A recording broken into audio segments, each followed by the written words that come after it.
স্বার্থপর রে, বড়ই স্বার্থপর।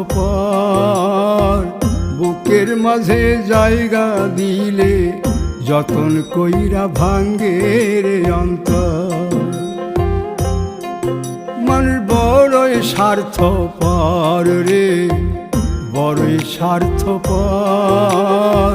বুকের মাঝে জায়গা দিলে যতন কইরা ভাঙ্গে রে অন্তর। অচিনা এক জংলা পাখি যতন কইরা বুকে রাখছি, বুকের পাজর ভাঙ্গা সে যে সাজায় অন্যের ঘর রে, সাজায় অন্যের ঘর। মানুষ বড়ই